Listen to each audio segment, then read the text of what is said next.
Hi, welcome to Mash on This, Mashable's daily culture and entertainment show that gives you tomorrow's biggest news stories, but like today. I'm your host, the embodiment of mayonnaise, also known as Peter Allen Clark. And on this Mash on This, we're giving you a quick rundown of what we think is the best the internet has to offer. So be sure to tell us what you think in the comments, and we'll get to them at the end of the show. Make them good ones, okay? So let's get to it, right? It wouldn't be another day in Trump's America if we weren't scared out of our damn minds. The most recent gift that the president has given us has given our rising panic was his threat yesterday to North Korea that any escalation in threats would lead to fire and fury the likes of the world has never seen. How fun is that? This threat was made all the more ominous this morning when Pastor Robert Jeffress, a member of Trump's evangelical advisory board, told CBN that in the case of North Korea, God has given Trump authority to take out Kim Jong-un. That must be just so cool to know God has given authority to someone to kill them. I mean, I just think around all the time. I wonder if God has given me authority yet to wear that denim jacket I bought, even though it's still kind of warm out. I mean, I'm guessing probably not, but I bet Jeffress would know. I bet he would. Anyway, it's extremely, extremely comforting that someone is telling Trump that the Lord Almighty, creator of heaven and earth, has given the good old thumbs up on preemptive war with a very unpredictable regime that could seriously destabilize our relationship with China. Extremely comforting. Oh, so good. Next, as Google tries to get their tech giant head above water from the leak of male software engineers' 10-page manifesto criticizing diversity initiatives, a huge wave of women has pushed the company back down again. More than 60 current and former Google employees are considering bringing a class action lawsuit against the company, alleging sexism and pay disparities against women. The Guardian reports, according to the civil rights attorney working on the possible case on behalf of the female employees, the women have earned less than men at Google despite equal qualifications and comparable positions. Others, he said, have struggled in other ways to advance their career at Google due to a culture that's hostile to women. However, Google continues to deny that its salaries are discriminatory, and in reference to the women considering legal action, a Google spokesperson said 60 people is a really small sample size, and there's always going to be differences in salary based on location, role, and performance. But the process is blind to gender. Kind of believe that when we see it. Nevertheless, this class action gender discrimination suit reinforces Silicon Valley's sexist environment. So what do you think about this possible gender discrimination lawsuit against Google? Do you think it holds any water? Please let us know in the comments, and we'll get to them at the end. Please.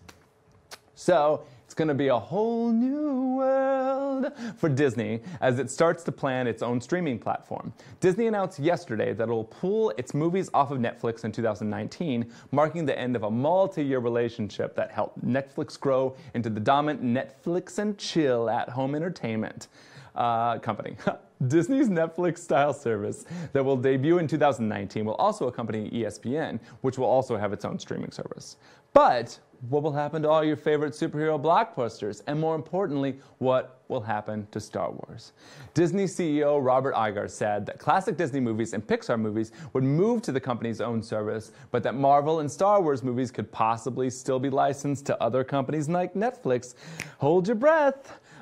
This is a tough, but not necessarily surprising breakup for the two companies. And I have a feeling they'll both be okay. You know, it's like when your partner moves across the country to follow their dreams. You know, the breakup was inevitable, and it turns out you're both better off without each other. I mean, look at you. Look at you. You're a catch. You're like Disney. You're a beautiful Disney, and everything's going to be fine with you.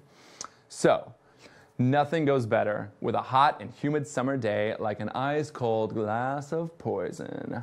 Listen up, you patio-dwelling cocktail lovers. Those precious copper mugs, which contain your beloved Mashable mules, might very well be poisoning your sweet little life away.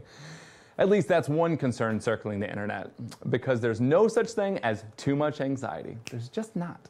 According to Food and Drug Administration guidelines, copper shouldn't be served in drinks with a pH lower than 6. And wouldn't you know it, Mashable Mule's pH is well below 6, according to an advisory bulletin from Iowa's Alcoholic Beverage Division.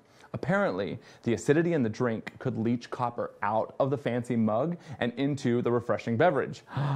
Poison will not quench your thirst, my friends. It just won't. Stop trying. We should definitely say that this is still up for debate, and there are many skeptics to Iowa's scary notice. To our own knowledge, no one has yet died in the Great Moscow Mule poisoning outbreak of 2017, but we'll still probably drink them from a glass from here on out. I mean, honestly, the only thing we want poisoning our beautiful bodies is an enormous amount of vodka, served from a safely non-copper cup. Now, teens these days, am I right?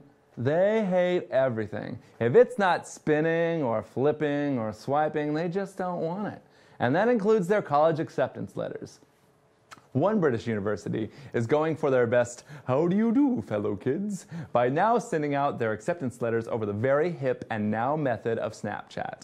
Staffordshire University, or it could be Staffordshire, I am far from English, knows how much teens hate these pesky things like phone calls or big manila envelopes showing up in their mailboxes. So this university decided to go where their teens are. And we all know they love their phones, right? Ugh, they love their phones.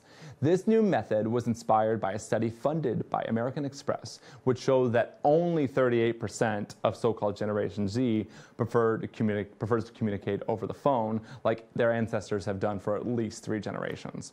So, in an effort to let this huge other group of teens know that they've actually been accepted to school, Staffordshire U is sending snaps. It is very unclear what will happen if the message expires before a student sees it, or if that student doesn't have Snapchat. And it's also very, very unclear what type of filter the university is using to deliver this good news. I mean, I kind of think it's like that crown, the flower crown, but it could easily be like the panda bear that turns into a scary panda when you open your mouth. Now, if you're like me, you are probably wishing that fidget spinners would disappear from the face of the earth. Well, today's not your day, but this might be the last straw. A company in Japan has created the RollsRoyce of fidget spinners. It costs $157 US dollars. Is it made of gold? No, even though it might look like it.